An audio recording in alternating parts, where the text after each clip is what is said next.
अस्सलाम वालेकुम दोस्तों, ड्रामा सीरियल किनारे की आने वाली सब बहुत दिलचस्प होती जा रही हैं। दुर्र शिवार ने बड़ी चालाकी से तैमूर को अपने साथ में और आयमा पे दबाव डलवाया है कि वो वलीद से कहे कि उसकी बेटी उसके हवाले कर दी जाए। अब तैमूर आयमा से लड़ना शुरू कर देता है और कहता है कि तुम्हें चाहिए कि तुम अपने भाई से जाके कहो कि दुआ को दुर्र शहवार के हवाले कर दिया जाए। दुर्र शहवार दुआ की माँ है और उससे बेहतरीन परवरिश उसकी कोई भी नहीं कर सकती, लेकिन आयमा कहती है आप भी ये बात जानते हैं कि वो अपनी बेटी को नहीं संभाल सकती।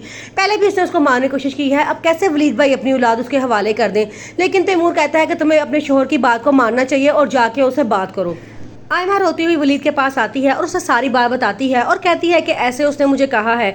वलीद कहता है कि उसे साफ इनकार कर दो और कहो मैं अपनी बेटी किसी सूरत उसके हवाले नहीं करूंगा।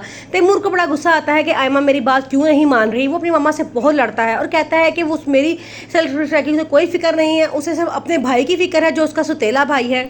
इन सारी लड़ाइयों के चक्कर में आयमा की तबीयत बहुत ज़्यादा ख़राब हो जाती है। उसे अस्पताल पहुंचाया जाता है जहाँ डॉक्टर्स बताते हैं कि उसके घर गुड न्यूज़ है।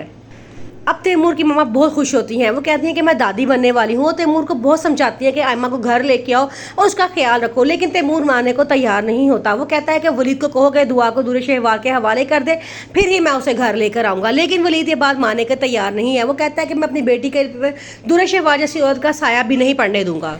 दुर्र शहवार को किसी तरह पता चल जाता है कि शहीर निकाहनामे में तब्दीली का कोशिश कर रहा है। वो शहीर को अपने पास बुलाती है और कहती है कि तुमने मुझे समझ क्या रखा हुआ है, मैं दुर्र शहवार हूँ जिसे समझना बहुत मुश्किल काम है। मुझे पता चला है कि तुम निकाहनामे में तब्दीली का सोच रहे हो। शहीर बड़ा हैरान होता है कि इसे ये सारी बात कैसे मालूम हुई, लेकिन वो बहुत पर्दे डालने की कोशिश करता है। लेकिन दुर्र शहवार एक चालाक औरत है और वो सारी सच्चाई जान चुकी होती है। अब वो शहीर का पीछा कभी भी नहीं छोड़ेगी।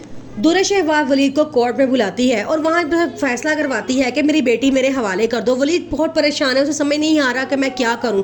उसने कहा है कि अभी भी वक्त है, तुम्हारे सामने मैंने दो ऑप्शन रखे हैं, एक मुझे 50 करोड़ दो और दूसरा अपनी बेबी मावरा को तलाक दे दो, फिर ही मैं अपनी बेटी तुम्हारे पास रखने के लिए तैयार हूँगी। लेकिन ये बात सुनकर वलीद बहुत परेशान होता है। वो कहता है कि मैं पैसे तो तुम्हें दे दूँ, लेकिन मैं अपनी बीवी मावरा को कभी तलाक नहीं दूंगा, क्योंकि वो बहुत अच्छी लड़की है और मेरे साथ ज़िंदगी गुजारना चाहती है और वो मेरी बेटी की बहुत फिक्र कर रही है। लेकिन दुर्र शहवार साफ कहती है कि मुझे मावरा का गेटअप और उसकी बोलना बिल्कुल ही पसंद नहीं है, वो तुझसे तो हमारी मेड भी बहुत ज़्यादा अच्छी है। वलीद की ज़िंदगी से जाने के बाद भी दुर्र शहवार वलीद का पीछा नहीं छोड़ती। वो कोई ना कोई ऐसा ड्रामा हर बार क्रिएट करती है जिससे वलीद को बहुत टेंशन होती है और वो बीमार हो जाता है।